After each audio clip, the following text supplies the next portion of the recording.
ರಸ್ತೆಯಲ್ಲಿ ಚಪ್ಪಲಿ ಅಂಗಡಿ ಇಟ್ಟುಕೊಂಡ ಆಸಾಮಿ.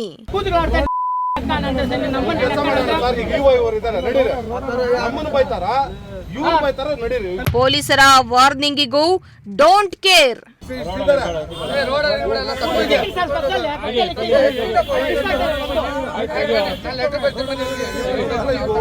ಹೊಟ್ಟೆ ಬಟ್ಟೆಗಾಗಿ ಕೆಲಸ ಮಾಡಬೇಕು, ಆದ್ರೆ ಆ ಕೆಲಸದಿಂದ ಮತ್ತೊಬ್ಬರಿಗೆ ತೊಂದರೆ ಆಗಬಾರದು. ಇಲ್ಲೊಬ್ಬ ಆಸಾಮಿ ಹೋಮ್ ಗಾರ್ಡ್ ಕೆಲಸ ಮಾಡಿಕೊಂಡು ಆ ಕೆಲಸ ಮುಗಿದ ಬಳಿಕ ಫುಟ್ಪಾತ್ ಮೇಲೆ ಅಂಗಡಿಯನ್ನ ಹಾಕೊಂಡು ಚಪ್ಪಲಿ ವ್ಯಾಪಾರವನ್ನ ಮಾಡ್ತಾ ಇದ್ದ. ಆದ್ರೆ ಫುಟ್ಪಾತ್ ಮೇಲೆ ಚಪ್ಪಲಿ ಅಂಗಡಿ ಇಟ್ಕೊಂಡಿದ್ರಿಂದ ಜನರಿಗೆ ಓಡಾಡಲು ಪರದಾಡುವಂತಾಗಿತ್ತು. ಕೊನೆಗೆ ಪೊಲೀಸರೇ ಸ್ಥಳಕ್ಕಾಗಮಿಸಿ ಎಚ್ಚರಿಕೆಯನ್ನ ನೀಡುವ ಪರಿಸ್ಥಿತಿ ಎದುರಾಯಿತು.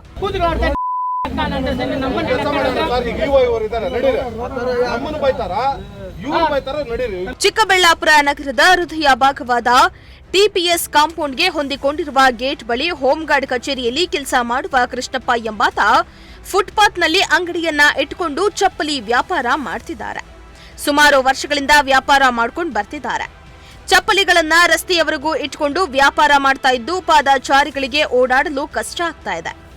ಯಾರಾದ್ರೂ ಅಪ್ಪಿತಪ್ಪಿ ಚಪ್ಪಲಿಗಳನ್ನ ತೆಗೆದ್ರೆ ಅವರಿಗೆ ಬಾಯಿಗೆ ಬಂದ ಹಾಗೆ ಬೈತಾನಂತೆ. ಈ ಆಸಾಮಿಯ ಚೇಷ್ಟೆಗೆ ಬೇಸತ್ತ ಜನರು ಪೊಲೀಸರಿಗೆ ಮಾಹಿತಿಯನ್ನ ನೀಡಿದ್ದಾರೆ.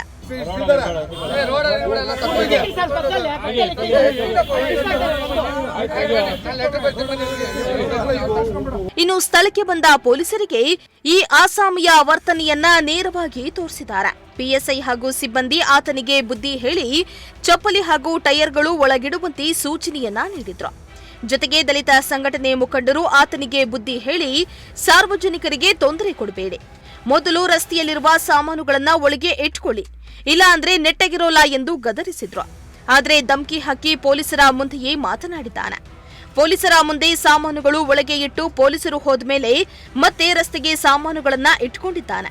ಇನ್ನು ಈತನ ವಿರುದ್ಧ ನಗರಸಭೆ ಅಧಿಕಾರಿಗಳಾಗ್ಲಿ ತಾಲೂಕು ಪಂಚಾಯಿತಿ ಅಧಿಕಾರಿಗಳಾಗ್ಲಿ ತೆರವುಗೊಳಿಸುವ ಕೆಲಸ ಮಾಡ್ಲಿ, ಇಲ್ಲ ಅಂದ್ರೆ ಆತನ ವಿರುದ್ಧ ಕ್ರಮ ಜರುಗಿಸಲಿ, ಬುದ್ಧಿ ಕಲಿಸುವ ಕೆಲಸ ಮಾಡಲಿ ಎಂದು ಸಾರ್ವಜನಿಕರು ಒತ್ತಾಯಿಸಿದ್ದಾರೆ.